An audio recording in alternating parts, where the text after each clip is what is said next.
So this notion of a data center operating system is very intriguing. It's very appealing as well financially. Microsoft still dominates the operating system for personal computers, but they had a very large portion of the economics in personal computers as a result. You're not suggesting, are you, that VMware has similar economics in what we would call the data center, in the same way that every worker has a computer, every company has a data center, right?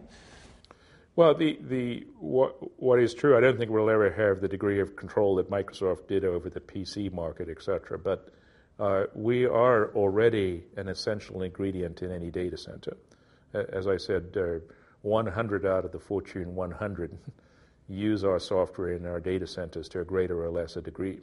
And there are some companies who literally use it as the core foundation for everything they do. Others are using it to a lesser extent, but growing very rapidly.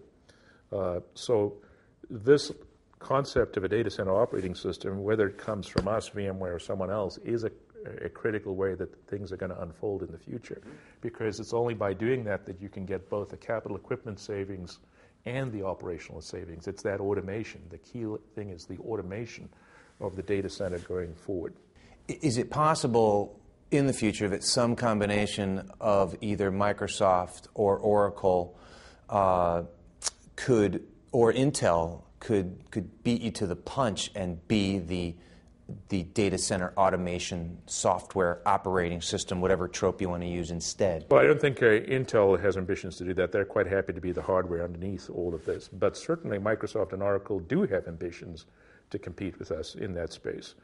So they have unequivocally said that they want to remove the need for any VMware software in your data center, and they're working hard to try and make that true. Now, this is complicated software to do now. This is sophisticated software, and when it goes into a data center, it just has to work. So you have to spend a lot of time not only developing it, but testing it, hardening it, making sure it scales. And the one thing I've learned in 30 years in this industry is money can't buy you time. Microsoft decided to start competing with VMware as early as 2002 or 2003, and have been working hard ever since. That's 7 or 8 years now, and are still not at the same level of capability that VMware is. But on the other hand, we know that these are very large, very capable companies, so we can't afford to rest for a second. They're not unsophisticated or inexperienced at building software that scales. Exactly, but this is hard software to do. You can't, no matter how big you are, how wealthy you are, you can't just snap your fingers and conjure it out of thin air. So it's incumbent upon us to stay ahead of them, and we have every intention of doing so.